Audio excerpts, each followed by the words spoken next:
Bonjour à tous et bienvenue sur ce nouveau live de Freebie avec Caravelle. On est hyper content de vous avoir aujourd'hui. Salut Olivier.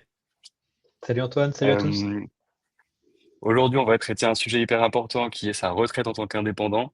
On va faire ce webinaire en trois phases, avec une première phase sur plutôt qu'est-ce que la retraite et un peu redéfinir ce que c'est, comment c'est calculé et après comment mettre toutes les chances de votre côté pour être sûr d'anticiper dès le plus tôt possible pour que vous puissiez bénéficier des meilleurs avantages de votre retraite en tant qu'indépendant parce qu'on sait que parfois ça peut être un peu flou et donc on voudrait un peu vous expliquer comment faire ça au mieux et de la meilleure manière. Salut Olivier, on est hyper content de faire ce webinaire avec toi et avec Caravelle. Comment tu vas? Très bien, super, on est super content aussi. Merci pour l'invitation et surtout on est très content d'apporter un peu de clarté et on espère qu'on va répondre à pas mal de vos questions et surtout dédramatiser parce que il faut rester hyper optimiste pour les retraites. Tout va bien se passer. Carrément. Si on passe du coup sur cette première partie et sur comment fonctionne la retraite au niveau des indépendants, du coup, il y a vraiment deux spécificités qu'on peut indiquer sur la partie TNS ou la partie assimilé salarié. Est-ce que tu peux nous en dire plus à ce sujet et comment est pris en compte cette retraite au départ? Ouais, cette distinction, elle est hyper importante à tout niveau, aussi bien d'un point de vue régime social pour vous, sur vos cotisations, comment ça va se passer, est-ce que vous êtes rattaché au SSI ou, euh, ou pas. Mais aussi même dans les actions que vous pouvez mettre en place, sur le PER par exemple, on y reviendra, l'impact est très différent. Donc la question à bien définir pour vous, et si vous ne le savez pas, c'est est-ce que vous êtes travailleur non salarié? C'est un régime social très spécifique. Et les micro-entrepreneurs ont un régime micro-social, micro-fiscal qui est différent, même s'ils sont rattachés au TNS. Il faut savoir que c'est une case un petit peu à part. Et les assimilés salariés, c'est pareil. Donc, ils sont vraiment assimilés salariés, donc leurs cotisations sont très différentes des TNS. Pour clarifier un petit peu qui sont les TNS sont les gérants majoritaires de SARL, de URL, de CELARL, que ce soit à l'IR ou à l'IS. Les EI, évidemment, et les micro-entrepreneurs, même si c'est une sous-catégorie un peu particulière. Et qui sont les assimilés salariés? C'est les dirigeants de SASU, SAS, et les gérants minoritaires de SARL, EURL, euh, ainsi de suite. Et donc, il y aura une distinction très claire à avoir. Et donc, il faut être au courant dans quelle catégorie vous êtes. C'est hyper important. Carrément. Et du coup, ce régime, en tant qu'assimilé salarié ou TNS, il y a vraiment deux distinctions. Euh, et si on part du coup sur Oups. Du coup suivante sur la comment est calculée cette retraite, il y a vraiment ce régime de base et ce régime complémentaire. Du coup, ce régime de base, il constitue quoi exactement? Ouais, ce qu'il faut bien comprendre, c'est que la retraite, elle a trois grands piliers en France. Le régime de base qu'on connaît, qui est le régime fondateur par répartition, celui qui nous permet de cotiser aujourd'hui pour les retraités d'aujourd'hui, mais qui nous permettra de faire partie d'un système transgénérationnel et qui demain nous permettra de recevoir les cotisations des actifs de demain. Comment ça fonctionne? C'est extrêmement simple, ça fonctionne sur le principe d'une cotisation sur un chiffre d'affaires réalisé dans l'année. Euh, Ce chiffre d'affaires, il va avoir des abattements en fonction de votre euh, activité, pas activité évidemment, mais aussi structure d'entreprise. Donc si vous êtes par exemple en micro-entreprise euh, libérale ou activité commerciale, l'abattement ne sera pas le même, on reviendra dessus. Mais vous avez un nombre de chiffres d'affaires. Sur ce chiffre d'affaires, il y a un abattement forfaitaire qui est appliqué, qui vous donne un revenu. Et c'est sur ce revenu-là qu'on va venir valider des trimestres. Donc, pour valider un trimestre, il faut un minimum de chiffre d'affaires ou un minimum de revenus. Et pour avoir 4 trimestres dans l'année, il faut avoir 4 fois ce minimum-là. Euh, j'ai un doute sur les chiffres actuellement, mais je crois que c'est 4 000 euros, enfin, parce que le chiffre varie en fonction de votre activité, mais c'est à peu près 4 000 euros de chiffre d'affaires permettent de cotiser un trimestre. Et donc, c'est 16 000 euros le plus faible palier pour valider 4 trimestres dans l'année. Évidemment, on cotise que 4 trimestres maximum sur une année, même si on explose notre chiffre d'affaires ou nos revenus sur l'année. Euh, Donc voilà, donc quoi qu'il arrive, il y a vraiment cette régime de base pour tout le monde, à partir du moment où on a dépassé du coup un certain nombre de chiffres d'affaires, mais qui est quoi qu'il arrive, d'office, attribué, aux indépendants. Exactement, toujours, quoi Et qu'il arrive. ouais, toujours. Et du coup ensuite il y a le régime complémentaire et ça fonctionne un peu différemment. Exactement. Alors déjà, le régime complémentaire, il va beaucoup dépendre du régime dans lequel vous opérez. On les a listés ici, hein, il y a la SSI et la CIPAV, la GIRCARCO. SSI, donc pour les TNS, donc là c'est assez simple. Et pour les assimilés salariés, en fonction de votre catégorie d'activité, ce sera CIPAV ou la GIRCARCO ou d'autres caisses de retraite qui peuvent gérer ça pour vous. Autant pour les trimestres, c'est assez simple parce que un nombre de chiffre d'affaires vous donne l'activation, enfin vous donne droit à un trimestre. Autant pour le régime complémentaire, c'est un petit peu différent, parce que pour chaque euro de chiffre d'affaires, vous allez avoir un point. Alors ce point, il vous faut un minimum de chiffre d'affaires pour l'obtenir, et la valeur de ce point vous sera rendue à la retraite sous une autre valeur. Dans les grandes lignes, aujourd'hui, il faut 40 euros de chiffre d'affaires pour obtenir un point sur le système complémentaire, et la valeur du point est équivalente, si je ne dis pas de bêtises, à 1,20 € approximativement à la date actuelle. Mais ce 1,20 € pourra varier, et c'est un peu ça ce qui fait peur dans ce régime complémentaire, c'est qu'on se dit, on sait aujourd'hui à quel euro on a besoin de cotiser pour avoir un point, mais demain, on ne connaîtra pas la valeur de ce point, qui peut être ajustable, ainsi de suite. Donc ce système Mmh. est un peu plus variable, fait un peu plus peur, mais les points sont réels, ils sont acquis, et vous les avez, et ils vous donnent des droits, et donc ces droits pour les exercer, même si la valeur est un peu différente à l'heure, enfin à l'âge où partirait à la retraite. Ce sont deux régimes obligatoires, les deux. Et donc dans les deux cas, vous cotisez. La vraie différence, c'est qu'en tant que TNS, les modalités de cotisation sont différentes des assimilés salariés, et les taux de cotisation sont différents, même si la valeur du point, in fine, sera la même. Mmh. Bah oui, parce que justement après, ensuite il y a des spécificités du coup par régime et des spécificités qui sont vraiment liées du coup, au statut qu'on a choisi. Et donc on le disait tout à l'heure par rapport du coup au trimestre, pardon, au trimestre qu'on a validé. Mais il y a aussi après son abattement forfaitaire et tout ça. Ouais, Euh, ouais. Le cas des micro-entrepreneurs est très particulier parce que c'est vraiment un régime simplifié qui a été instauré pour faciliter la création d'entreprise et on trouve ça hyper bien. Mais c'est vrai que du coup, c'est une bande à part par rapport au TNS global qui existait jusque-là et aux assimilés salariés. Euh, Puisque les micro-entrepreneurs peuvent être affiliés normalement à la SSI, mais dans certains cas à la CIPAE. Et donc, du coup, en fonction de la nature de l'activité qu'on déclare, et c'est celle déclarée, c'est pas celle réalisée effectivement, et ben notre affiliation peut être différente.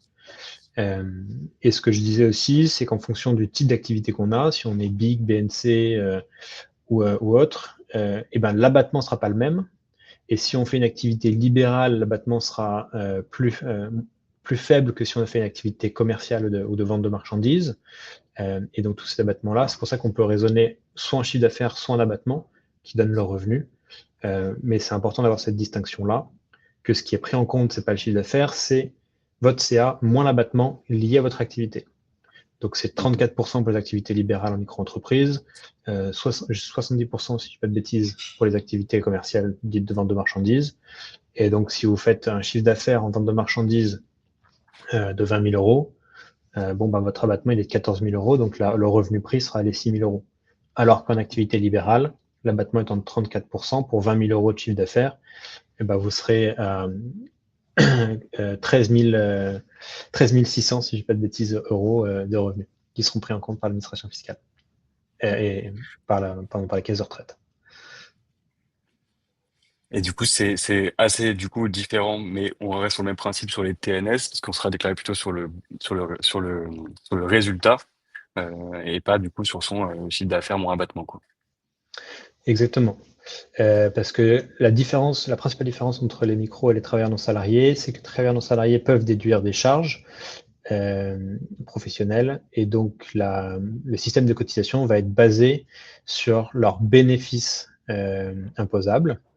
Donc, c'est ce qu'on a écrit comme cotisation calculée sur le bénéfice réel. C'est celui qui est déclaré en fin d'année, celui qui est le revenu catégoriel du travailleur non salarié. Donc, c'est l'ensemble des revenus moins les charges déductibles qui donnent ce revenu imposable à l'IR pour le TNS. Et donc finalement, parfois on dit qu'il faut faire le moins de bénéfices possible pour être le moins imposé, mais finalement on s'assoit aussi sur une partie de sa retraite, donc il faut faire attention à jongler entre les deux, quoi. Exactement. C'est hyper important et ça dépend de l'objectif qu'on a. On avait cette discussion hier avec mon associé où on rédigeait un article justement pour aider les travailleurs non salariés à savoir optimiser leur placement. On se disait, OK, bah, c'est quoi notre objectif? Est-ce que c'est de minimiser notre résultat et notre IS, enfin notre impôt, mais quitte à perdre des cotisations, ou est-ce que c'est de gagner en cotisation, mais payer un petit peu plus d'impôts? Et donc ça, c'est un choix libre à chacun en fonction des attentes qu'on a vis-à-vis de la société et de nos attentes personnelles. Mais c'est une Carrément. question primordiale, ouais. Bah oui, parce on entend souvent ça, mais en fait, si on s'assoit aussi sur sa retraite, après, faut justement faire le calcul pour être certain que c'est la bonne façon pour la personne, quoi. C'est un peu, si je tire l'épingle, si je tire la réflexion, c'est un peu ceux qui parfois se font un peu de blague.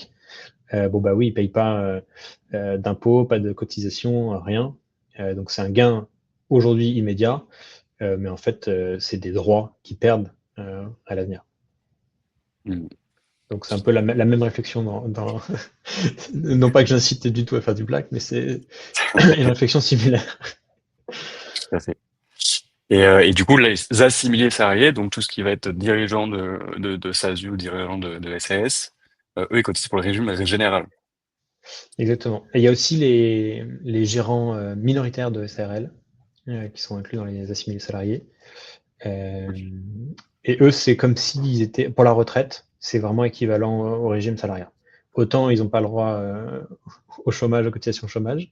Par contre, le système de cotisation retraite est vraiment similaire à ceux des salariés et donc la couverture est plutôt très bonne. Et c'est pour ça que c'est un choix que certains font euh, de statut pour cette logique-là. Et donc pareil, là, on va payer plus au départ, mais on aura plus de retraite finalement à la fin, quoi. Exactement. En fait, le fonctionnement est le même. Il y a le régime de base, il y a les cotisations au régime supplémentaire. C'est juste que les seuils pour y accéder et les taux de cotisation sont un petit peu différents. Et donc, les assimilés salariés vont avoir une meilleure, euh, enfin une meilleure, plus de charges lors de leur activité, plus de cotisations au système général et au système supplémentaire, mais ça leur donnera beaucoup plus de droits à l'avenir. Même si, in fine, on va dire, il y a des différences, mais elles sont assez infimes. Et donc là, on va vraiment. Enfin, si vous vous posez la question de changer de statut, il y a plein d'autres questions autour du statut professionnel à aller regarder. Et les cotisations retraite sont un des paramètres, mais ils ne doivent pas être pris seuls dans l'équation. C'est vraiment quelque chose à regarder. Par contre, si vous êtes déjà dans ce statut-là et que vous ne souhaitez pas en changer ou ce n'est pas d'actualité, ne vous inquiétez pas, vous avez des cotisations, elles existent, elles vous donnent des droits et, euh, et ça fonctionne très très bien là-dessus. Top.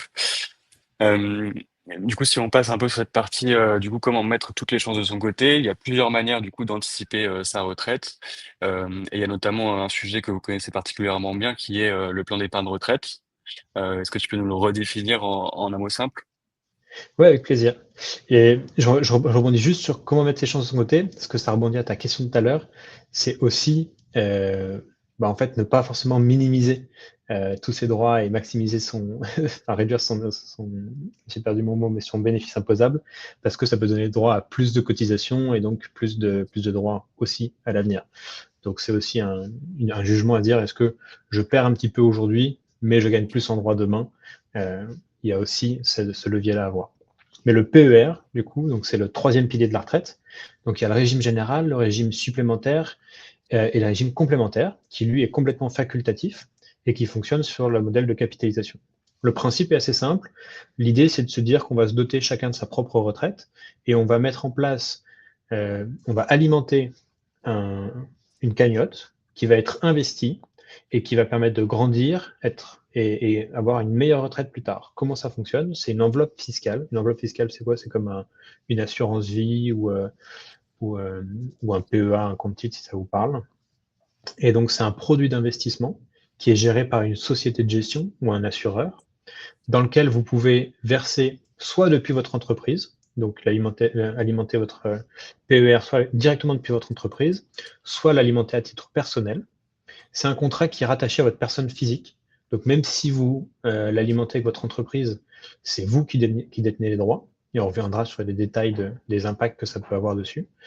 Mais ce contrat, il vous est rattaché à vous en tant que personne. Il est investi, et là, vous pouvez investir sur beaucoup de choses. Vous pouvez investir de façon hyper sécurisée si vous êtes averse au risque. Vous pouvez faire des choses qui sont très peu performantes, mais à capital garanti. Vous pouvez aller chercher beaucoup plus de risques. Et nous, quand on est sur du temps long, c'est plutôt ce qu'on va recommander, mais ça, c'est propre à chacun. Le niveau d'investissement est très large. L'idée étant d'aller chercher des performances pour générer des intérêts.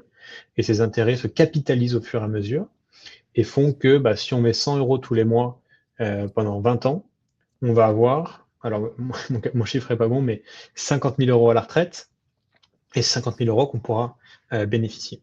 Et on pourra en bénéficier soit en retirant l'argent tout d'un coup, on obtient nos 50 000 euros et paf, on peut les dépenser, soit on se dit, non, moi j'ai pas besoin de 50 000 euros le jour où je pars à la retraite, mais je vais choisir une rente, et donc tous les mois, on va vous verser 200, 300, 500 euros en fonction du montant que vous avez capitalisé jusque-là.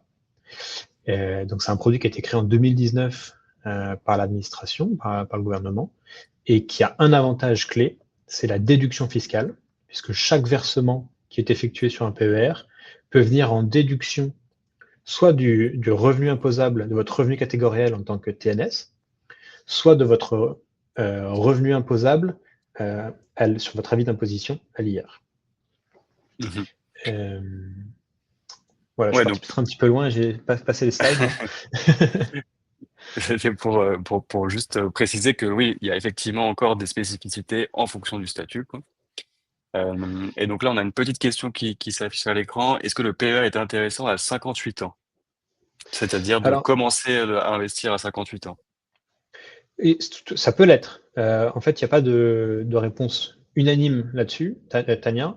La question, c'est de savoir est-ce que vous souhaitez débloquer votre épargne quand vous partez à la retraite, donc je ne sais pas s'il sera à 62 ans par exemple, ou vous pouvez maintenir votre PER sur 10-15 ans, même après la retraite, et continuer de faire fructifier votre épargne. Si c'est uniquement pour sortir dans 4 ans, la question c'est est-ce que fiscalement c'est intéressant pour vous de le faire?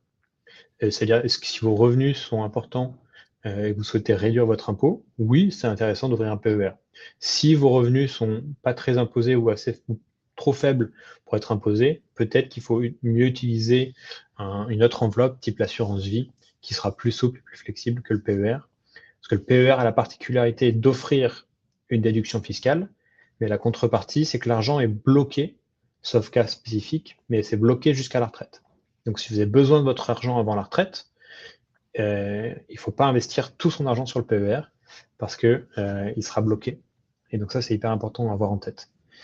Donc, la réponse sur le PER à 58 ans, oui, ça peut l'être pour des raisons fiscales et pour des raisons de placement financier, mais pas forcément si vous êtes peu imposé ou si vous souhaitez avoir un horizon d'investissement très court.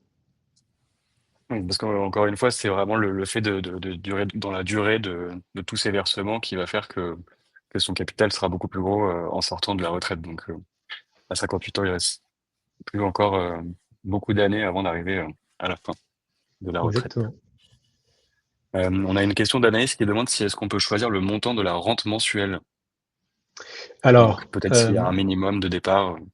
ouais, en fait, le montant de la rente est calculé selon la table de mortalité de l'INSEE au moment où vous débloquez votre PER. Ça veut dire quoi? Ça veut dire que si vous partez à la retraite en 2036, l'INSEE, à cette année-là, va publier une table de mortalité qui est basée sur l'espérance de vie des Français en 2026 et le montant de la rente sera en fonction de l'espérance de vie des Français cette année-là et selon le montant que vous avez dans votre PER cette année-là. Et donc, imaginons que vous ayez 100 000 euros en 2036 et que l'espérance de vie soit à 82 ans. Vous partez à la retraite à 62 ans, ça fait estimer 20 ans.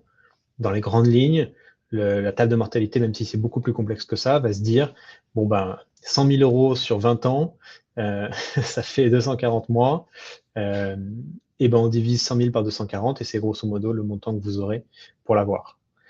Donc Mhm. là-dessus, on ne choisit pas le montant de sa rente. Elle est imposée par la table de mortalité. Par contre, il y a des options qui existent qui permettent d'ajuster. Et il y a 3 options qui sont connues. La première, c'est la rente réversible. C'est une rente qui permet, en cas de décès prématuré de vous, détenteur du PER, de reverser la rente à votre bénéficiaire, souvent à son conjoint. Donc, c'est-à-dire que si on part à la retraite à 62 ans, on prend la rente, mais qu'on meurt à 64 ans, et ben l'argent n'est pas perdu, il est reversé au conjoint survivant sur les années qui restent. Donc ça, c'est assez Mhm. intéressant dans une logique du foyer fiscal. Le deuxième, c'est ce qu'on appelle les rentes majorées. Vous vous dites, ben, en fait, moi j'ai un rythme de vie assez soutenu entre mes 62 et 70 ans et j'aimerais avoir une rente un peu supplémentaire. Et donc la rente va être boostée de 20 à 25% sur les 10-15 premières années de votre retraite. Et ensuite, elle va être diminuée sur les autres fins d'année. Ce qu'on appelle la rente majorée. Il existe le système inverse où vous dites, ben non, moi j'ai pas besoin d'une grosse retraite tout de suite. Donc, vous allez prendre la rente minorée qui va être sous-cotée sur les 10-15 premières années de votre retraite. Et sur la fin de votre année de votre vie, elle va être majorée pour payer l'EHPAD ou des choses de ce type-là si vous devez en fait faire face à des dépenses un peu plus chères. Et non négligeable puisque c'est de l'argent qu'il faut sortir dans un moment de vie aussi important. Donc, il faut se préparer à ça. Exactement. On sait que la Est-ce que, peur numéro un des retraités, c'est de survivre à leur épargne. C'est-à-dire de consommer leur épargne euh, avant leur décès. Et donc ça, c'est vraiment la Mhm. peur numéro un. Et donc tous les conseils de gestion de patrimoine ou d'argent, c'est autour de ça. C'est comment en fait faire en sorte que je puisse utiliser mon patrimoine, mais sans l'épuiser et en pouvoir le transmettre idéalement un petit peu, mais sans non plus réduire mon rythme de vie. Donc, quoi qu'il arrive, finalement, c'est soit on l'utilise, soit on le transmet, quoi. Et c'est pas perdu à partir du moment où on investit dans un PER, quoi. Exactement. Alors, ça dépend de l'âge du décès. Mais oui, Ok. Donc, ok. si on meurt à 90 ans, le reste n'est pas versé, même s'il reste de l'argent Oui, sur tout le à fait. PER. Ok. Ludovic qui demande, est-ce que vous pouvez expliquer la dernière phrase avec le régime d'imposition? Par définition, on sort du régime micro si on est au régime réel. Dans la version de la slide qui est, tu veux verser le montant que tu veux, quand tu veux, et déduire ces versements de ton revenu imposable si tu es au régime réel. Alors, c'est par rapport au cas des micro-entrepreneurs. Euh, Alors, les micro-entrepreneurs, il faut qu'ils versent sur leur PER. Donc, on parlait de alimenter son PER. Qui peut Ouais. alimenter son PER avec sa société? Bah, c'est les TNS. Si on n'est pas TNS, on ne peut pas alimenter son PER avec sa société. Mhm. C'est-à-dire que les assimilés salariés, les gérants de les dirigeants de SAS, SASU, les gérants minoritaires ne peuvent pas alimenter leur PER individuel depuis le compte en banque de leur société. Donc, s'ils veulent alimenter un PER, c'est uniquement avec leur propre compte bancaire personnel. Et dans ce cadre-là, ils vont passer dans le cas des régimes des salariés, où en fait chaque versement viendra en déduction de leur revenu imposable à l'avis d'imposition. Mhm. Pour les TNS, s'il y a une alimentation via l'entreprise, alors, euh, le flux part directement du compte en banque de l'entreprise vers le compte PER du TNS, qui lui est personnel. C'est considéré comme une forme de revenu. Donc, ça vient en déduction de son revenu catégoriel et donc de son revenu imposable. Euh, et son plafond est démultiplié. Le plafond des TNS est beaucoup plus important que le plafond des individus, que le plafond personnel. Et c'est ça l'intérêt. Donc voilà, c'est Et- l'explication générale. Et donc sur la phrase sur les micro-entrepreneurs, par définition, on sort du régime micro, c'est un régime réel. Je crois que oui, Ludovic. Et donc, est-ce que c'est pas une erreur qu'on a faite sur la présentation? C'est possible.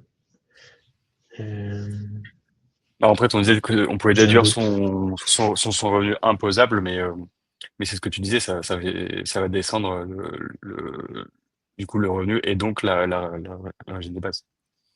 Exactement, parce que pour les micro-entrepreneurs, il n'y a pas de système de charge déductible. Mm, Donc si on verse sur son PER, un, on peut le faire uniquement avec son compte en banque personnel, et deux, ça viendra en déduction de son revenu imposable sur son avis d'imposition. tout à fait. Et Euh, du coup, tu disais aussi que tout à l'heure, si on verse dans son PER, ça va être une charge. Ce qui veut dire que du coup, le régime de base, lui, va être impacté euh, quand on investit dans son non, PER. non, non, Non? non. Parfait. C'est pour ça que il y a différentes formes de revenus quand on est sur son avis d'imposition, parce qu'il y a le revenu sur lesquels vont s'appliquer les cotisations sociales, et il y a le revenu fiscal qui va être celui retenu par l'administration fiscale pour l'imposition sur le revenu. Et c'est vraiment deux choses différentes. Il faut vraiment dissocier de son revenu de cotisation, c'est le cas aussi pour les salariés, hein, et le revenu fiscal sur lequel va s'appliquer le système de fiscalité et d'imposition sur l'année N, l'année en cours. Top. Alors, on a Anaïs qui demande quelle est la vraie plus-value du PER. Parce que je crée ma propre retraite sur un compte bancaire dédié simplement, dans l'idée de pouvoir moi-même gérer le montant de mon complément de retraite, par exemple. Alors, il y a deux plus-values principales, hein. La première, c'est la fiscalité. Si tu ouvres un compte bancaire simplement, il n'y a aucun intérêt fiscal à le faire. Et le deuxième, la plus-value forte, c'est l'investissement. En fait, si tu investis enfin, si tu places sur un compte bancaire, ton argent va dormir.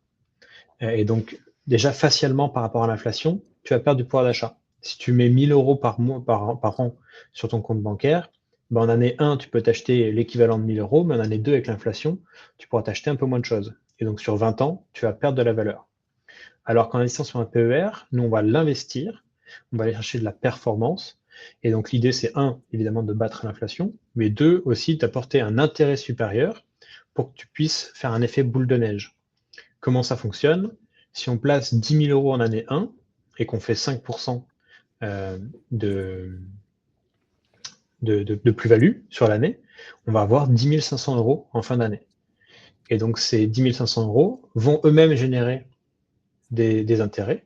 Et donc, les 500 euros vont devenir 750, qui vont devenir ainsi de suite. Et il y a un effet boule de neige qui fait que sur du très long terme, les intérêts générés, les intérêts qu'on appelle les intérêts composés, vont créer un espèce de matelas de sécurité très confortable. Et on le voit, hein, si vous allez sur GetCaravel, on a un simulateur qui permet de comparer un placement sur un livret A, par exemple, ou investi. Et en fait, sur 1 à 2 ans, la différence, elle est infime. Sur 5 à 10 ans, c'est un peu plus conséquent. Sur 20 ans, c'est le jour et la nuit. Je crois que Mhm. l'équivalent peut facilement être du simple au quadruple sur 20 ans. Donc, euh, donc c'est ça la vraie plus-value d'investir. Et là, Anaïs, je ne te parle même pas du PER, je te parle surtout de l'investissement en tant que tel, qui est important à avoir dans une épargne long terme. Voilà, j'espère avoir bien répondu à la Ouais, question. tout à fait. Et en plus, on va vous mettre dans le chat du coup le lien pour accéder à ce simulateur pour que vous puissiez faire aussi des simulations de votre côté. Euh, et donc sur la partie TNS, on a aussi répondu sur les versements du PER. Euh, et par contre, on n'a pas parlé de la partie assimilée salarié, si je dis pas de bêtises. Il y a des spécificités pour le PER à ce niveau-là. Ouais, l'assimilé salarié va vraiment fonctionner comme un salarié, donc un versement personnel. L'assimilé salarié ne peut pas faire de versement depuis son compte bancaire professionnel. Il va seulement pouvoir le faire via son compte en banque à lui. Et tous les versements qu'il effectuera à titre personnel seront déduits de son revenu imposable du foyer fiscal et donc viendront lui faire une économie d'impôt équivalente, si ça vous parle, à sa TMI, donc à sa tranche marginale d'imposition. Pourquoi? Je fais un fonctionnement très simple. Imaginons que le revenu imposable de l'assimilé salarié en question soit de 60 000 euros. Euh, il est célibataire sans enfant, donc une part fiscale. Donc sa TMI, sa tranche marginale d'imposition, elle va être de 30%. Si cette personne-là verse 6 000 euros sur son PER. Il ne va plus être imposé à 60 000 euros, mais il va être imposé à 54 000 euros. 60 moins 6. Donc, normalement, il aurait dû payer des impôts entre 54 000 et 60 000 euros. Et vu que sa tranche marginale d'imposition était à 30%, il économise 30% de 6 000 euros sur ses impôts. Donc, cas numéro 1, il fait pas de versement, il est imposé à 60 000 euros. Cas numéro 2, il fait un versement de 6 000 euros, il est donc imposé à 54 000 euros et il fait une économie d'impôt de 30% fois 6 000 euros. Ok. Donc ouais, il y a Donc ça fait donc 1800 ça euros encore, d'économie d'impôt. c'est en fonction de son revenu et de son salaire au final qu'il a en tant qu'assigné salarié. Mhm. Exactement. Exactement. En tant que TNS, ça se joue par rapport aux bénéfices imposables. Et en tant qu'assimilé salarié, salarié, micro-entrepreneur, ça se joue par rapport à son revenu imposable, tel qu'on le voit sur l'avis d'imposition. D'ailleurs, sur l'avis d'imposition, il y a un plafond épargne retraite. Donc c'est en page 2 ou en page 3, en fonction de votre avis d'imposition. Vous pouvez voir plafond épargne retraite pour les revenus 2022, plafond épargne retraite pour les revenus 2023. Chaque année, on a un plafond de déduction qui est visible et qu'on peut consommer sur l'année et qui est cumulable sur les 3 années précédentes. Donc parfois, si on ne les a jamais utilisés, on peut avoir 16 ou 20 000 euros de plafond à verser sur un PER déductible de son revenu imposable. Ok, peut faire une bonne somme considérable. Ouais. Ouais, enfin, c'est pas négligeable, C'est... quoi. Ouais, ouais. Et ça crée une capacité d'épargne supplémentaire. Comme je disais dans mon exemple, sur 60 000 euros versés pour 6 000 euros versés pour 60 000 euros de revenus, ça fait 1 800 euros d'économie d'impôt. C'est énorme. C'est énorme. Et Mm, mm, ça, mm. sans toucher aux cotisations qu'on a retraite par ailleurs. Donc c'est pour ça que Ouais, c'est assez intéressant. ok. Et donc si tu veux que je réponde à pourquoi les indépendants doivent y penser, c'est bah, déjà parce qu'en fait, au-delà des indépendants, chacun d'entre nous, on est convaincu qu'il faut y penser. Individuellement, nos systèmes de retraite, même si moi j'ai la conviction qu'ils vont être maintenus et ça va fonctionner, ben, en fait, ils vont offrir des droits à retraite qui seront beaucoup plus faibles par rapport aux générations de nos parents. Et donc, si on veut pouvoir avoir un confort de vie suffisant à la retraite, il faut, quel que soit notre statut, commencer à épargner et investir pour sa retraite. Il y a plein de façons de Mm. le faire, mais il faut au moins faire l'effort de se doter tous les mois d'un petit pécule, d'un versement automatique qui se dit, OK, ça, c'est 100 euros, c'est 1000 euros là, ou peu importe, en fonction de votre capacité, évidemment. Je les mets de côté pour me lancer sur la retraite et m'assurer que j'aurai quelque chose. Euh, Mhm. et on dit souvent dans l'investissement que le meilleur moment, c'était hier. Mais le deuxième meilleur moment, bah, c'est maintenant. Pourquoi? Parce qu'en fait, ce sont des sujets qu'on repousse. Et on l'a vu avec l'effet boule de neige, la capitalisation des intérêts. Et ben, plus on commence tôt, plus le temps permet de capitaliser, d'augmenter la boule de neige. Et donc, c'est pour ça qu'il vaut mieux commencer tôt euh, plutôt que commencer tard. À titre d'exemple, il y a un exemple qui est souvent parlant. Si on met 100 euros par mois à, à 20 ans, je crois que c'est 20 ans, si on met 100 euros par mois à 20 ans, on est millionnaire à 64. Alors que si on commence à 30, c'est 400 euros qu'il faut placer, je crois. Et si on commence à 45, c'est 800 euros. Euh, les chiffres sont à vérifier. Mais l'idée là, c'est que vraiment, on commence à 20 ans, il nous faut 100 euros par mois pour être millionnaire à 64, alors qu'à 30, c'est 400 euros. Et à 45, c'est 800 euros. Mm. Les chiffres sont pas précis, mais l'ordre d'idée est vraiment là. Et c'est la raison pour laquelle on dit de commencer tôt. Et si vous n'avez pas commencé tôt, en fait, c'est pas grave, parce que parfois on nous dit, ah, mais moi, j'ai pas commencé. Par exemple, la question de Tania tout à l'heure, j'ai 58 ans, est-ce que c'est trop tard? Ben, en fait, non, c'est juste que l'impact des intérêts composés sera plus faible, Par contre, l'intérêt fiscal de réduire ses impôts est très présent et l'intérêt d'investir est très présent aussi. Parce qu'en fait, la Ok. retraite n'est pas la fin de l'investissement. C'est pas parce qu'on a 58 ans qu'on va retirer tout notre argent quand on part à la retraite à 62 ou à 64. Ça se trouve, l'investissement va durer beaucoup plus de temps que ça et il y aura une capitalisation qui pourra être permise et faire grandir le gâteau, et ainsi de suite. Donc, c'est jamais trop tard et la question, c'est juste de te dire, OK, qu'est-ce que je fais pour ma retraite? Qu'est-ce que je fais pour mes investissements? Et comment je peux améliorer ce que je fais déjà? C'est clair. Donc non, c'est pas 1 000 € le minimum, ça dépend vraiment d'à partir de quand on commence à investir quoi, dans ce PER. Alors, je pense que la question de Marianne, c'est peut-être par rapport à Caravelle. Nous, malheureusement, on a un versement Ah, minimum de 1 000 € sur le contrat. mhm. Euh, mais après, pour vous, dans une logique de retraite, l'idée, c'est que ouais, même si vous mettez 100 € de côté au début, eh ben, c'est très bien, il faut le faire. Et si vous êtes intéressé par la solution Caravelle, ben, en fait, vous mettez 100 € de côté et dans 12 mois, ou même dans 10 mois, vous venez nous voir avec les 1 000 € que vous avez mis de côté, 100 €, plus 100 €, plus 100 € pour ouvrir votre compte. Et en fait, ne serait-ce que Mhm. le geste d'épargner pour sa retraite est hyper important à avoir, que ce soit à travers notre solution Caravelle ou d'autres solutions qui existent. Euh, il faut enfin, mettre en place quelque chose pour vous, pour que vous puissiez vous sentir plus confortable à l'avenir. Et oui, nous, Marianne, le premier versement pour ouvrir un contrat PER est 1 000 €. Top. Ok, et donc on en parlait tout à l'heure. Quand on est micro-entrepreneur, du coup, on déduit pas sa charge chez le réel, donc il faut raisonner sur l'abattement. Et donc c'est bien ce compte personnel qui utilise ça, mais ça c'est logique pour toutes les entreprises individuelles puisqu'on n'est pas en société, donc on est vraiment imposé sur son revenu.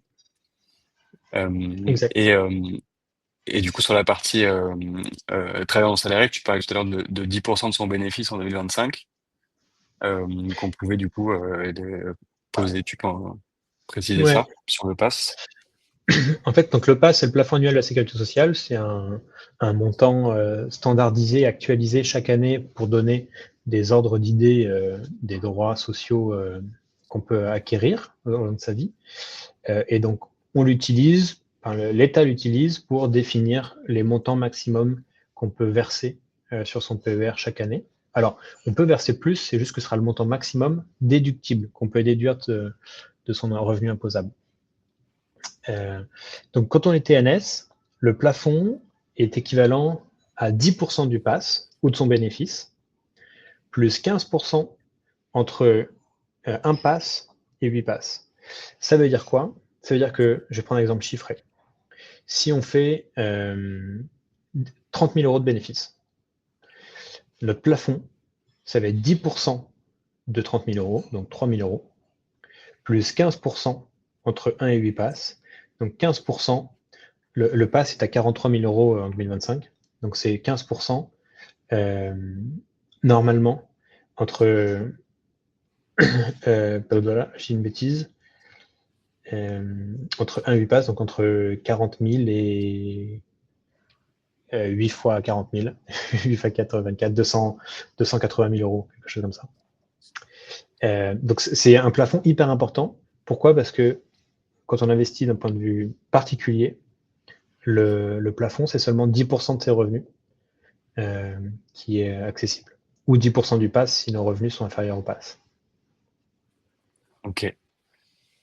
Ce qui est encore différent du coup pour les assimilés salariés. Les Euh, assimilés salariés, c'est vraiment le plafond personnel qui s'applique. Donc c'est 10% mhm. des revenus ou 10% du pass, cumulable sur les 3 années précédentes. Donc si on ne l'a pas utilisé sur l'année précédente, on peut l'utiliser cette année, et le plafond d'un année et le plafond de cette année. Et donc là, je vais prendre un exemple très simple. Imagine, donc le pass est à 43 000 €.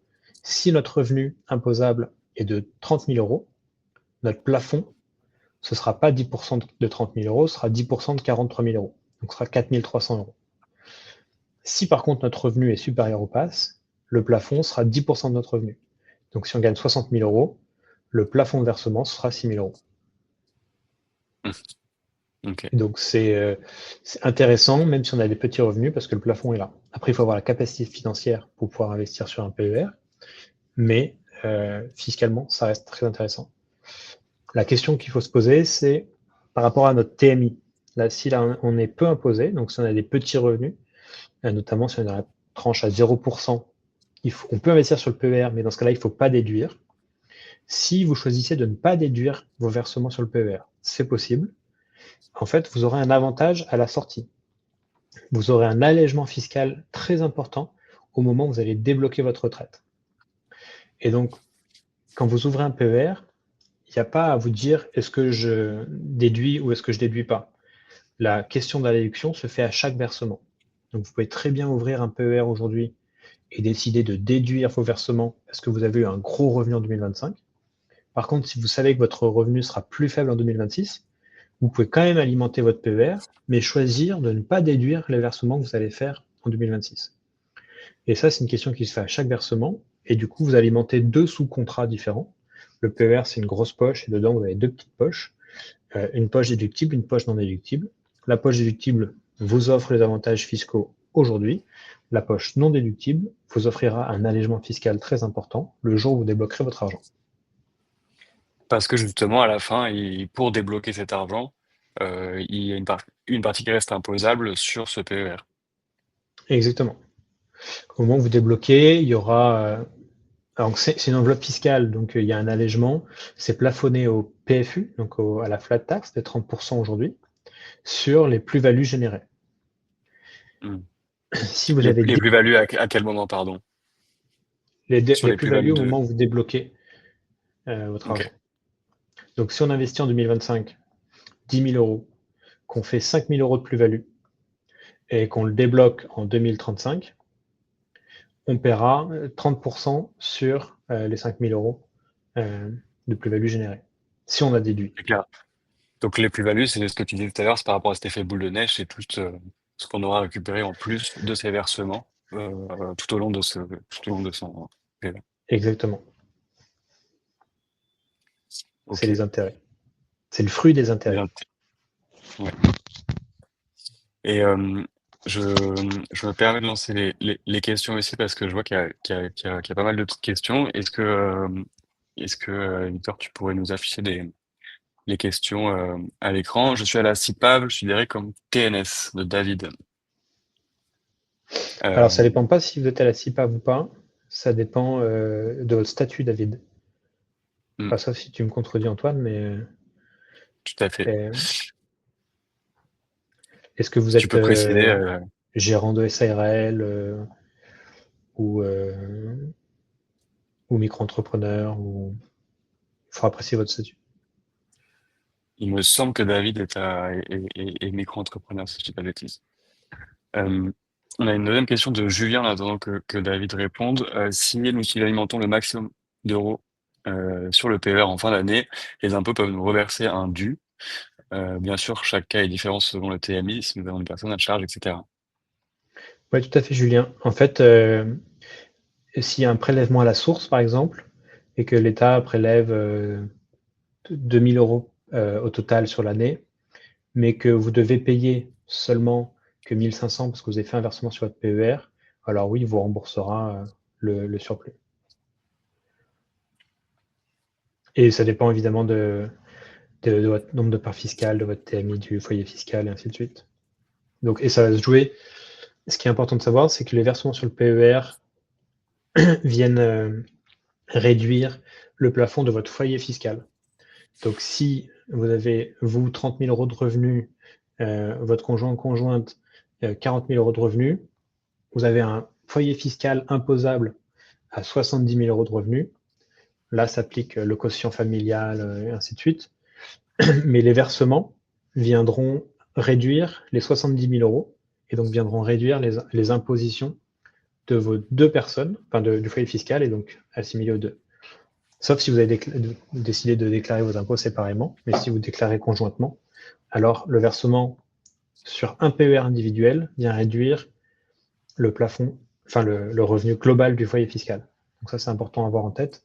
Et d'ailleurs, on préconise toujours, pour des raisons d'équité et d'égalité, d'avoir deux PER, un par foyer fiscal, enfin un par foyer fiscal, pardon, un par déclarant, pour que ce soit équitable, parce que votre PER est rattaché. Donc si moi je suis déclarant 1 et que je verse sur mon PER, je réduis les impositions du déclarant 1 et du déclarant 2. Mais si jamais déclarant 1 et déclarant 2 se séparent, le PER, moi je le rapporte avec moi. Donc j'ai bénéficié de la réduction d'impôt, mais c'est mon argent. Donc du coup, il vaut mieux avoir 2 PER, un par déclarant, pour être sûr que si jamais il y a une séparation, ce que je ne souhaite pas évidemment, chacun reparte avec son argent. Est-ce qu'avec un PER, il a-t-il un risque de perte de capital? Alors, oui et non. Euh, oui, parce que en fait, ça dépend de ce dans quoi vous investissez. Dans un PER, vous pouvez investir dans des fonds à capital garanti, et dans ce cas-là, vous n'aurez pas de risque de perte en capital. Ou vous pouvez investir dans des fonds plus volatiles, et là, il y a un risque de perte en capital et de fluctuation. Et donc, il y a un profil de risque. Quand vous ouvrez n'importe quel contrat PER, vous allez avoir un profil de risque qui vous sera attribué, que vous pourrez choisir, et qui vous expliquera, voici les risques que vous prenez par rapport à l'investissement. Et ça, c'est pas lié au PER en tant que tel, c'est lié au choix d'investissement au sein du PER. Et chez Caravel, par exemple, il y a des contrats qui sont à capital garanti et d'autres qui sont hyper volatiles. Nous, on va préconiser, plus vous êtes éloigné de la retraite, plus on va aller chercher de la volatilité parce que c'est ça qui apporte de la performance et viendra grossir votre bas de laine pour la retraite. Soit, si vous êtes proche de la retraite, on va venir sécuriser vos investissements pour être sûr que le jour où vous débloquez votre épargne, il n'y ait pas une baisse imprévue qui vienne amputer une partie de votre épargne.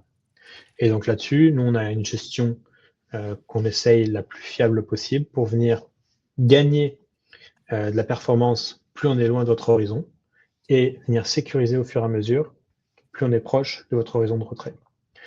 Dans nos portefeuilles à nous, on utilise très peu les portefeuilles à capital garanti parce que c'est très cher et on va utiliser plutôt des fonds qui sont très peu volatiles, comme des fonds monétaires ou des obligations, mais qui ne sont pas à capital garanti. Très peu de volatilité, donc très peu de risque de perte en capital, mais pas à capital garanti. Voilà, j'espère que j'ai répondu, David. Yes. Alors, on a une question ici. Quand vous dites être millionnaire, si on investit tôt, d'accord, mais sur 1 million brut, car il faut déduire l'inflation sur les années cumulées ainsi que les impôts sur les revenus payés. Jeune, on serait plus vers 500 euros par mois. Alors, ça dépend de la montant d'inflation qu'on indique. Dans les chiffres que j'avais donnés, je crois que c'était net d'inflation. Mais c'est possible. On a un simulateur qui permet de réaliser ça. Alors, notre simulateur, nous, ne prend pas en compte l'inflation. Ouais, Mais j'imagine qu'on peut retrouver ça dessus. ok. Mais tout Et à donc, fait, justement, Julien, c'est important de prendre en compte cette inflation et aussi les la fiscalité qui va s'appliquer au moment de la sortie, parce que la fiscalité a un impact assez conséquent, surtout si on investit, je dis une bêtise, mais si on investit 200 000 euros sur les 20 ans et qu'on a généré 300 000 euros de plus-value, et en fonction en fait de l'enveloppe fiscale qu'on a choisie, peut-être que ces 300 000 euros seront imputés à 17,8%, 17,2% si c'est une assurance vie, ou X% si c'est un PER, ou ainsi de suite. Donc, il faut faire attention aussi à ça. très clair, parce que quand tu disais millionnaire, c'était en partie les sommes qu'on a investies depuis le départ, plus les plus-values qu'on a Ouais, récupérées du coup à la fin. Donc c'est vraiment la somme totale de disponible sur son PER à la fin quand on part à la retraite, quoi. tout à fait. Si on fait sur 20 ans, 100 euros par mois sur 20 ans, c'est 240 mois. Euh, et ben, ça fait 240 000 euros, Ok. si je dis Et pas de ben bêtises. Si justement, je me trompe pas. si vous voulez, du coup, on a mis un petit QR code pour accéder 24 000 euros. 24 000 euros. Pardon. On J'ai a mis un mis un zéro en petit plus. Comment devenir millionnaire en ajoutant un zéro comme ça? Autant pour moi, désolé. Ouais, on a mis du coup un petit QR code ici qui permet du coup d'afficher directement le simulateur si vous le scannez avec votre téléphone. Et justement, si on peut juste le montrer rapidement, il s'affiche à l'écran. Euh, donc, tu pouvais, Olivier, redire ce que tu voulais faire comme simulation pour qu'on puisse le faire Ah en ouais. live. Eh ben, tu peux mettre un âge à 20 ans ou à 30 ans, peu importe. 20 ans, ouais. 1000 euros et mets 100 euros par mois, très bien. Et donc là, on aurait versé, donc ça c'est jusqu'à la retraite, donc 67 ans, on aurait versé 57 000 euros et on aurait généré 167 000 euros d'intérêt composé brut de fiscalité. Et là, on est sur une performance espérée annuelle de 5,2%, ce qui est plutôt conservateur. Et quand vous voyez en fait le graphique dessous, vous voyez vraiment la différence en jaune entre c'est le cumul des versements effectués et en vert, c'est le cumul des intérêts composés. Donc on voit que le vert au début est vraiment tout petit, mais en fait au fur et à mesure, c'est ça qui prend le plus de pas et d'importance. Très clair. Et on voit que plus on commence tard, avec le même montant, déjà plus les versements totaux sont faibles, et donc plus les intérêts composés sont faibles. Mhm. Et tu parlais du coup du mode de gestion, c'est ça qu'on voit, c'était le profil de risque ou c'est autre chose? Oui, tout à fait. En fait, aujourd'hui, on a trois profils de risque. Chez nous, on a la phase croissance, équilibre et sécurisation. On recommande la phase croissance entre 18 et 50 ans, parce qu'on est censé être loin de la retraite, loin des, des volatilités.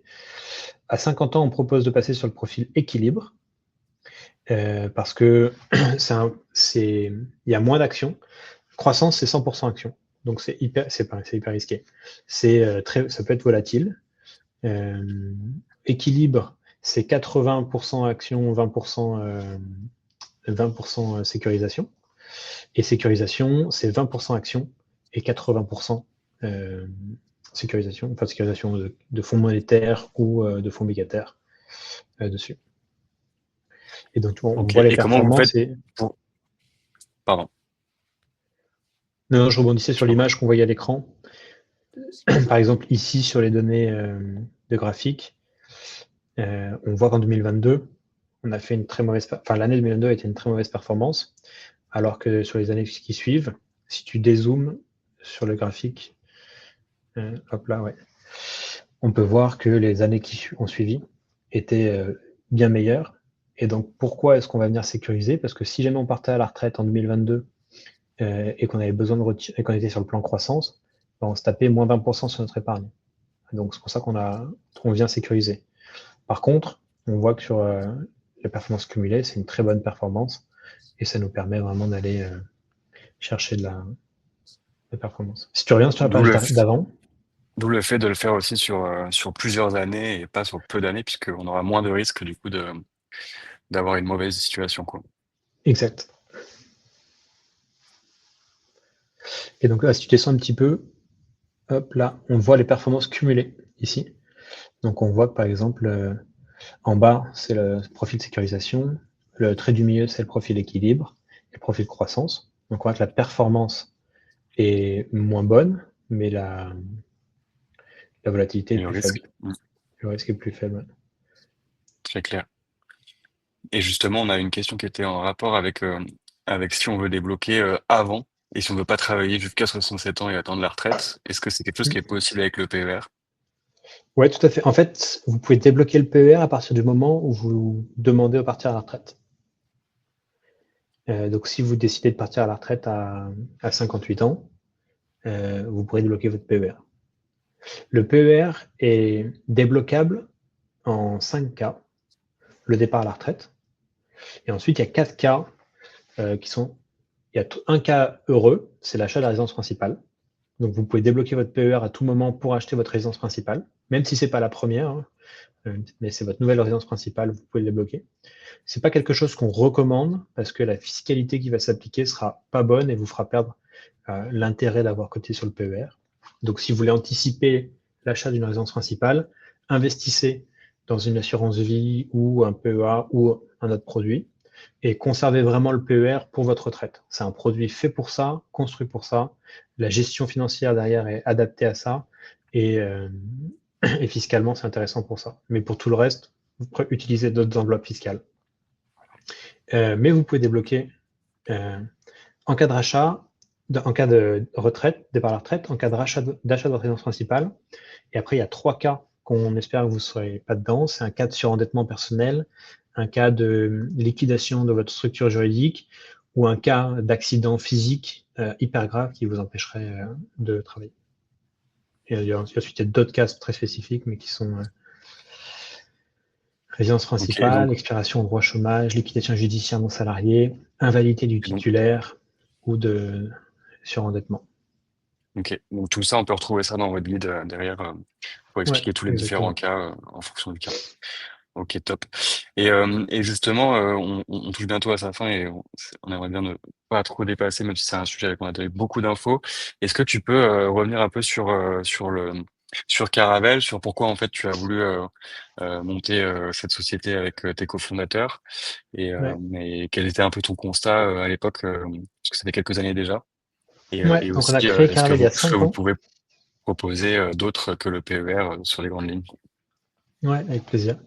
On a créé Caravelle il y a 5 ans avec Hugo et Marie, qui sont mes associés, sur un constat très simple. C'était qu'on n'était pas certain de savoir combien on allait avoir à notre retraite et qu'il n'existait pas d'outils simples non plus pour nous aider à investir pour notre retraite et essayer de l'améliorer si on voulait le faire. Et donc on s'est dit, il faut absolument qu'on puisse donner de la visibilité sur sa retraite à n'importe qui en fonction de son statut professionnel et qu'on puisse, si on veut investir pour sa retraite, avoir une estimation de est-ce que si je mets 50 euros, c'est suffisant? Qu'est-ce que ça va me donner dans 30 ans? Ou est-ce que si je mets 250 euros, ce sera mieux? Et donc, juste ces deux indicateurs-là, genre combien je vais avoir à peu près, et si je mets 50 ou 100 euros par mois, de combien je vais améliorer ma retraite, et ben, on est parti de ce constat-là. Et après, on s'est dit, en fait, il manque, au-delà de ça, le bon outil d'investissement pour le faire, parce qu'il faut que ce soit avec peu de frais. On a vu l'importance des intérêts composés qui se capitalisent avec le temps. Et ben, les frais, c'est pareil. Ils se capitalisent avec le temps et plus les frais sont importants, plus ils viennent ronger la performance de votre contrat et donc le montant que vous aurez à votre retraite. Donc l'idée, c'était vraiment de venir proposer une solution qui s'adapte à toute situation professionnelle, qu'on soit indépendant, micro-entrepreneur, et en fait qui répondent surtout à nos enjeux d'aujourd'hui. On n'a plus de carrière linéaire. On a été en micro-entreprise, on a été salarié, peut-être on a été fonctionnaire aussi. Ensuite, on est passé en SARL. Enfin, nos carrières sont multiples et on n'est plus dans une logique où on bosse 40 ans dans la même boîte en tant que salarié. Et donc, on a besoin de répondre à ça et d'apporter une solution d'investissement qui réponde à ça.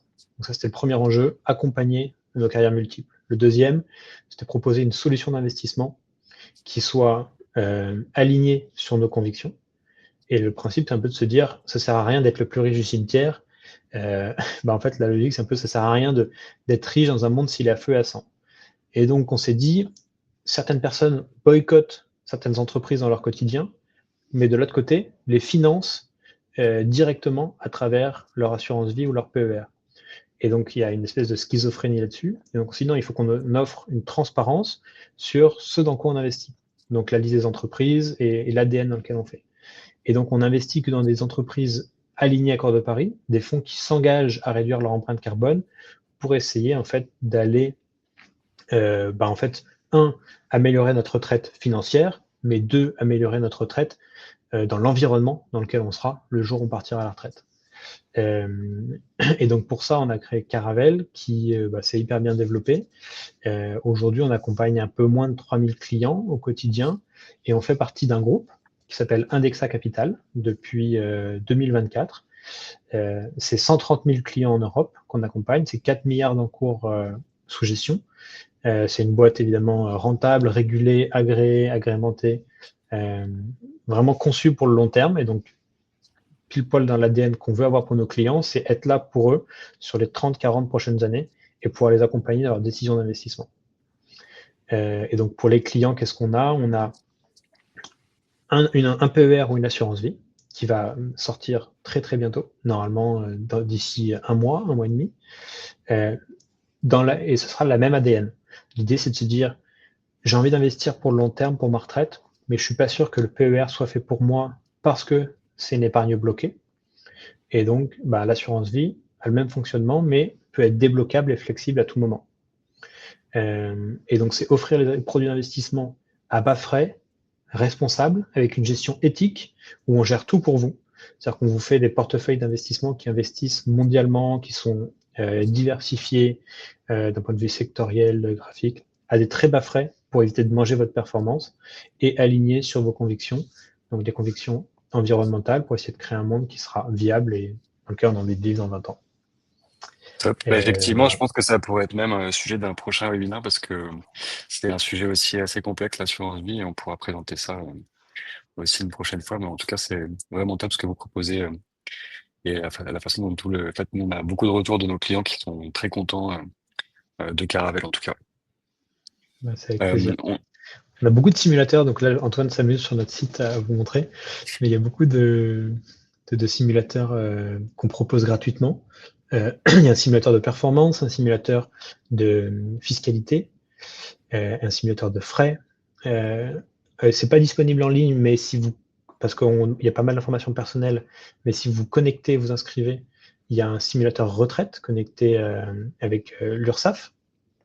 Donc, il vous dit en fonction de votre situation combien vous cotisez justement à vos différents régimes et combien vous aurez à la retraite. Alors, c'est fixé sur un temps, c'est-à-dire qu'on n'a pas l'historique de vos cotisations passées. On a vraiment, genre, en 2025, si vous êtes micro-entrepreneur, vous avez fait tant de chiffre d'affaires, vous avez cotisé X au SSI, X à CIPAV, X au régime général, et ça vous donnera Y en 2057 quand vous partirez à la retraite. on fera quelque chose à faire avec Freebie et Caravelle pour qu'on puisse pousser les informations des clients qui veulent, qui ont déjà mis toutes ces infos dans Freebie pour avoir une simulation encore plus précise sur Exactement. les différentes années. Et oui, effectivement, on a une super offre du coup correspond à 3 mois de frais de gestion offerts si vous passez par le lien en tant que client Freebie. Donc n'hésitez pas à faire ça. Il y avait aussi justement cette question sur les frais. Est-ce que tu peux nous en dire un peu plus sur les frais que vous proposez, que vous prenez pour la gestion de votre entreprise? Ouais, avec plaisir. Il y a 4 types de frais qui s'appliquent dans le monde de la finance, dans les grandes lignes. Il y a les frais sur versement. Donc, c'est à chaque fois que vous versez sur un PER, certains distributeurs vont mettre en place des frais de versement qui vont amputer le versement. C'est-à-dire que vous ne versez pas 100 euros, vous versez 96 euros si les frais de versement sont à 4%. Ça, vraiment, nous, on n'applique pas parce que c'est ce qui vient manger votre rentabilité. Ensuite, il y a les frais de l'assureur. Quand vous investissez sur un PER, qui soit proposé par Caravelle ou un autre distributeur, c'est toujours assuré par un assureur. Donc votre argent, nous, on ne le reçoit jamais. Il est directement investi sur le compte dépositaire de l'assureur, qui en est le garant. Et il y a un fonds de dépôt de garantie qui assure jusqu'à 100 000 euros en cas de faillite de l'assureur votre contrat. Et donc ces frais-là, nous, chez Caravelle, ils sont à 0,6% par an. Et si vous choisissez les fonds à capital garanti, donc le fonds euro, c'est 0,72% par an. Et donc ça, c'est vraiment les frais mis en place par l'assureur pour garantir votre contrat. Ensuite, il y a les frais de gestion de Caravelle. Caravelle, pour le conseil qu'on donne, l'accompagnement, la plateforme et surtout la mise en place des portefeuilles et les arbitrages au fur et à mesure de vos portefeuilles, c'est 0,6% par an supplémentaire. Et dans notre gestion, on va venir choisir des fonds. Donc, on va venir choisir, bah, tiens, on va investir dans un fonds monétaire ou investir dans des actions aux États-Unis ou des actions en Asie. Et donc, ces fonds-là, ils ont des frais. Et nous, on a choisi, et parfois ces fonds rétrocèdent des commissions aux distributeurs. Nous, on a choisi deux choses. Un, de ne pas toucher d'argent sur les fonds qu'on sélectionne. Comme ça, il n'y a pas de conflit d'intérêts et les fonds qu'on sélectionne sont alignés avec les intérêts de nos clients et on les sélectionne parce qu'on pense que ça va leur apporter le plus de performance possible. On a choisi ce fonds parce qu'on pense que c'est le meilleur et pas parce qu'il nous rémunère le plus. Et en plus de ça, on a choisi des fonds indexés. Et donc, ce sont des fonds qui suivent des indices mondiaux, des indices boursiers. Un indice connu, c'est le CAC 40, hein, par exemple. on peut suivre l'indice du CAC 40. Donc, on va investir dans les 40 plus grosses entreprises. Nous, on n'a pas le CAC 40, on a un indice européen, un indice américain, un indice pays émergents, un indice asiatique, un indice monétaire. On a 5 fonds au total qu'on a choisis. On a identifié plus de, alors je sais plus combien, mais on a analysé plus de 800 fonds. Je ne pourrais plus vous dire combien c'est. Et on a choisi ces 5-là parce qu'on pense qu'ils sont les meilleurs d'un point de vue financier et parce qu'ils correspondent à nos critères extra-financiers, qui sont l'exclusion de certains secteurs, l'engagement des entreprises dans la réduction de leur empreinte carbone, et ainsi de suite. Et donc, l'enjeu, c'est de venir construire des portefeuilles qui soient résilients, fiables, qui apportent de la performance d'un point de vue financier pour vous, mais qui en même temps respectent des valeurs et certains critères extra-financiers hyper importants qu'on donne à disposition. Voilà un petit peu sur nos portefeuilles et ce qu'on fait. Et donc, c'est résumé en haut, frais du contrat 0,6%, frais de gestion Caravelle 0,6% et les frais des fonds qu'on a sélectionnés 0,16%. 0,16 sur la partie sécurisation. Donc, si on clique sur équilibre, par exemple, on va voir que les frais des fonds passent à 0,17 et croissance, ça passe à 0,18. Donc, ça, c'est juste les frais des fonds qui sont un peu plus élevés. Et du coup, le maximum payé, c'est 1,38% par an pour nos clients. Et si on compare à la moyenne des PER traditionnels sur le marché, c'est 3,25% en moyenne en France. Et ça, c'est la source de la Banque de France, si je ne dis pas de bêtises, qui a fait un rapport dessus. Voilà, bon, Et ça, justement, ces frais-là ils baissent parce que pour plusieurs raisons et pourquoi vous êtes différente des autres sur ces frais-là? il y a 3 choses. Le premier, c'est qu'on choisit des fonds indexés. Donc, les fonds Mhm. indexés, c'est des fonds qui sont par nature moins chers euh, et sur lesquels on ne touche pas de rétrocession. Donc, du Oui, coup, c'est ça. on ampute notre revenu à nous aussi. Le deuxième élément, c'est qu'on ne fait pas de frais de versement. Les frais de versement qui viennent vraiment amputer la performance du client. Et le troisième, c'est parce qu'on essaie d'être une mentalité qu'on a, enfin, c'est que moins de frais, ça apporte plus de performance. Et donc, nous, la chose, c'est de trouver la viabilité du modèle économique de notre entreprise tout en baissant les frais pour nos clients. Et c'est arrivé récemment en 2025, on a réduit nos frais et j'espère que ça arrivera encore dans les années à venir. Il n'y a pas de promesse de le faire, mais on essaye dès qu'on atteint un certain seuil. En fait, plus on grandit, plus on peut réduire nos frais parce que nos charges n'ont pas grandi autant que nos revenus. Et donc l'idée, c'est de venir répertorier ça sur nos clients pour qu'ils puissent, eux, avoir une meilleure performance, être plus contents, recommander d'autres clients qui nous feront grandir et des clients qui, du coup, nous permettront de réduire des frais, donc de porter plus de rentabilité à nos clients, de les rendre plus contents, de reparler. Et voilà, c'est une espèce de cercle vicieux qu'on essaie de mettre en place pour ça. Et le fait d'avoir rejoint aussi ce groupe permettait d'avoir aussi peut-être des frais. Exactement. Exactement. Donc le groupe au total, on gère 4,2 milliards sous gestion, ce qui nous permet de faire des économies d'échelle et d'avoir accès à des fonds moins chers sur lesquels on n'avait pas forcément accès avant. Et donc avoir une meilleure gestion du client, de portefeuille. Hop. Et on a une Euh, petite dernière question et après on va clôturer ce webinaire. Euh, donc un taux d'intérêt de 3,8%, moins 3,6 si on a un taux final de 2,4 brut de taux d'intérêt. ouais, tout à fait. C'est exact. Exact. Alors la performance qu'on affiche, nous, est nette de frais quand on vous fait les estimations. Mais sinon, oui, c'est ça. Ça vient toujours en. Et surtout, ce qu'il faut savoir, David, c'est que si jamais la performance est négative, donc sur une année, vous faites moins 5%, et ben en fait, vous ferez moins 6,38. Parce que les frais sont prélevés, les frais sont prélevés tout le temps. Donc nous, on est transparent là-dessus et on l'annonce. Hein, et parfois, nos clients nous disent: ah, mais je comprends pas, vos frais sont hyper importants. En fait, non, ils sont juste parmi les moins chers en France. Et c'est juste que les autres assureurs ou distributeurs euh, ne mettent pas ouvertement les frais qu'ils affichent et qu'ils prélèvent. Donc vous ne le voyez pas. Mais à titre de comparaison, on est à 0,17 de moyenne sur les frais des supports. En France, c'est 2,2%.